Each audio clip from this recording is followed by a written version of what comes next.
Hi అండి. ఈరోజు morning to evening నా డైలీ రొటీన్ ఎలా ఉంటుందో చూపిస్తాను. మామూలుగా చాలా రోజుల నుంచి డే వ్లాగ్ చేయాలనుకుంటున్నాను. కానీ పిల్లలతో అస్సలు కుదరడం లేదు. ఇది నా ఫస్ట్ వ్లాగ్ అండి. మీకు గన నచ్చితే లైక్ చేయండి, సపోర్ట్ చేయండి. ఎవరైనా ఛానల్ని ఫస్ట్ టైం చూస్తే సబ్స్క్రైబ్ చేసుకోండి. ట్విన్స్తో నా డైలీ రొటీన్ ఎలా ఉంటుందో ఈ వీడియోలో చూపిస్తాను.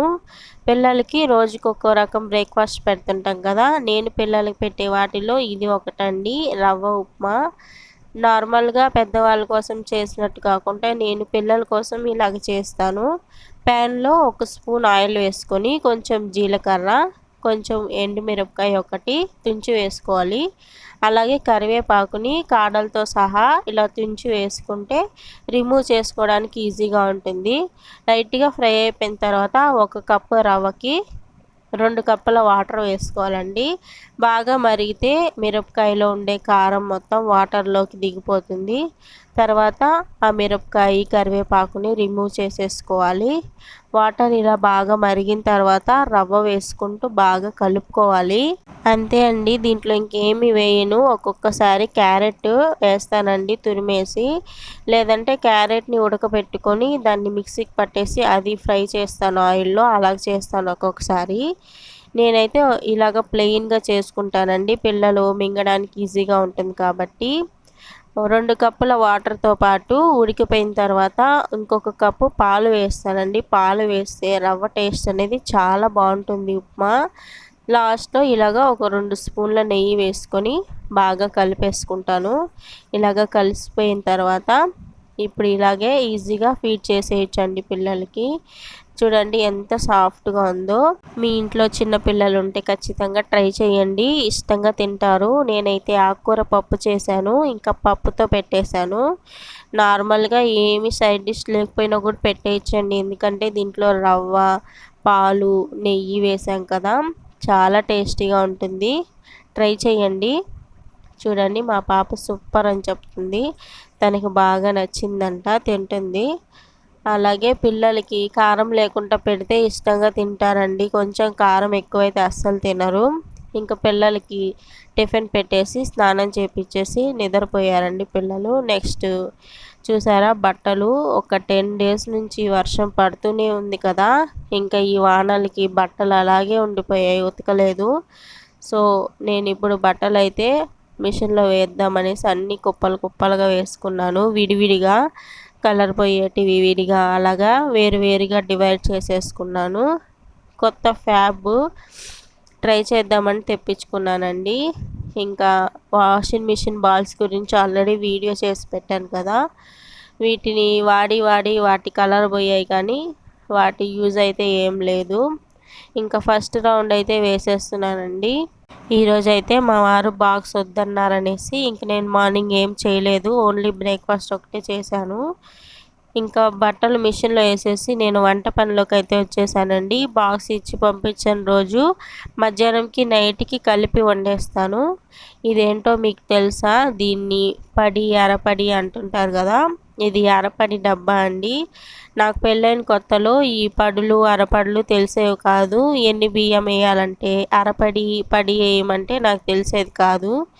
ఇంకా అరపడి అంటే అర కేజీ, పడి అంటే కేజీ అన్నమాట.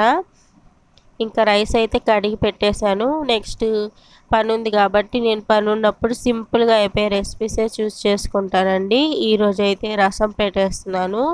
రసం పెడితే పిల్లలు కూడా ఈజీగా తినేస్తారని రసం పెట్టాను. నేను సింపుల్గా రసం ఎలా పెట్టుకుంటానో చూపిస్తానండి. టైం లేనప్పుడు ఇలాగ చేసుకుంటాను. ఒక టమాటా, అలాగే కొంచెం చింతపండు, కొంచెం ఉప్పు వేసి మిక్సీ పట్టేసుకోవాలి మెత్తను పేస్ట్ లాగా. ఇప్పుడు ఒక ప్యాన్లో జీలకర్ర, మెంతులు, మిరియాలని లైట్గా ఫ్రై చేసుకోవాలి. తర్వాత వీటిని రోట్లో వేసేసుకొని కొంచెం వెల్లుల్లిపాయలు కూడా వేసుకొని దంచేసుకోవాలి. తర్వాత గిన్నె పెట్టుకొని అందులో ఆయిల్ వేసుకొని కొంచెం ఆవాలు, అలాగే కరివేపాకు, ఎండుమిరపకాయలు, దంచి పెట్టుకున్న పేస్ట్ వేసేసుకొని దాంట్లో కొంచెం పసుపు వేసుకొని తర్వాత మిక్సీ వేసి పెట్టేసుకున్న టమాటా ప్యూరీని వేసుకొని బాగా కలిపేసుకొని పులుపుకు తగ్గ వాటర్ వేసుకోవాలి. అలాగే మనము మిరపకాయలు వేయించాం కాబట్టి లాస్ట్లో ఇలాగ నలిపేసుకుంటే కారం కారంగా పుల్ల పుల్లగా బాగుంటుంది టేస్ట్. నేను ఇవన్నీ ఫినిష్ చేసుకునే లోపు ఒక రౌండ్ బట్టలు అయితే అయిపోయాయి. ఇంకా వాటిని పక్కకు తీసేసుకొని అదే వాటర్లో ఇంకా కొంచెం లిక్విడ్ వేసేసుకొని ఇంకో రౌండ్ బట్టలు అయితే వేసేసుకున్నాను. నేను 2 లోడ్లకి ఒక లిక్విడ్ ప్యాకెట్ యూస్ చేస్తానండి. ఇలాగ వేసేసుకొని మొత్తం బట్టల్ని మళ్ళీ ఇంకొక రౌండ్ వేసేసుకున్నాను. ఈలోపు అన్నం ఉడికిపోయింది. అన్నం అయితే వార్చేసాను. నెక్స్ట్ రసం కూడా మరిగిపోయాయి. చాలామందికి ఇది తెలీదండి, నురగ అనేసి తీసి పారేస్తారు. కానీ టేస్ట్ మొత్తం రసంలో ఈ నురగలోనే ఉంటుంది. పారేయకండి, ఇదే టేస్ట్ అనమాట. నెక్స్ట్ అన్నము కూర అయిపోయాయి. వాటిని పక్కన పెట్టేసి వస్తే ఈలోపు చూసారా క్లైమేట్ ఎలా ఉందో. చినుకులు కూడా స్టార్ట్ అయిపోయాయి. 10 డేస్ నుంచి ఇలాగే పడుతూనే ఉందండి వాన. ఇంక ఇలా కాదనేసి ఈరోజు అయితే బట్టల్లోకి దిగేశాను. ఇంకా ఒక పక్క వాషింగ్ మిషన్లో బట్టలు ఉతుకుతుంటే ఇంకొక పక్క నేను ఇలాగ జాడించుకుంటాను ఫాస్ట్గా అయిపోతుందని. ఇంకా బట్టలు మిషన్లోనే ఉతకడం జాడించడం అంటే ఇంక ఈరోజు మొత్తం సరిపోదు ఉండే బట్టలకి. అందుకనేసి మిషన్ నాకు ఒక హెల్పర్ లాగా అనమాట. అది ఉతుకుతుంటే నేను జాడించేసుకుంటాను. ఎక్కువ లోడ్లు ఉన్నప్పుడు ఇలా చేసుకుంటానండి. బట్టలన్నీ జాడించేసుకొని ఇంకా డ్రయర్లో వేసేసుకున్నాను. ఇవన్నీ జాడించేలోపు రెండో రౌండ్ కూడా అయిపోయింది. ఇంకా వాటర్ని మొత్తం డ్రైన్ చేసేసుకొని బట్టలు మొత్తం పక్కకు తీసేసుకున్నాను. వానాకాలం కాబట్టి 5లో పెట్టుకుంటాను, ఎండాకాలం అయితే 2లో పెట్టుకుంటాను. ఇలాగ చూసారా వాషింగ్ మిషన్ బాల్స్ వేసినా కూడా బట్టలు ఎలాగ మెల్లిపడ్డాయో. ఇంకా పక్కకు తీసేసుకొని మళ్ళీ ఫ్రెష్గా వాటర్ పెట్టుకొని లిక్విడ్ వేసుకొని 3వ రౌండ్ కూడా వేసేసాను. ఇంకా చూసారా ఫస్ట్ రౌండ్ బట్టలు అయితే ఆరబెట్టేసాను. లైట్గా ఎండ వస్తుంది. ఇంక ఇవి అయ్యేలోపు మా పిల్లలు కూడా లేచారండి. ఇంకా వాళ్ళకి అన్నం పెట్టేశాను. ఇంకా ఫ్రై ఏమీ చేయలేదు. ఆమ్లెట్ వేద్దాం అనుకున్నాను, ఇంకా అప్పటికే లేట్ అయిపోయింది అనేసి ఉత్తి రసంతోనే అన్నం పెట్టేశాను. రసము పప్పు అయితే ఇష్టంగా తింటారండి. ఇంకేమన్నా కర్రీస్ చేస్తే అంతగా తినరు. ఇంకా ఈవినింగ్ అయిపోయింది. ఉతికిన బట్టలన్నీ తీసి వేసేసుకున్నాను. ఇవి ఈరోజు కానీ మడత పెట్టలేదంటే ఇంకా అలాగే ఉండిపోతాయి, బద్ధకం వచ్చేస్తుంది. అందుకే వెంటనే మడతలేసి పెట్టేసుకున్నాను. ఇంకా సగం బట్టలు అయితే ఆరనే లేదండి, ఎండ సరిగ్గా రాలేదు కదా. ఆరిన వరకు తీసి మడతలు వేసేసాను. మిగతావి ఇలా ఇంట్లోనే ఆరేసుకున్నాను.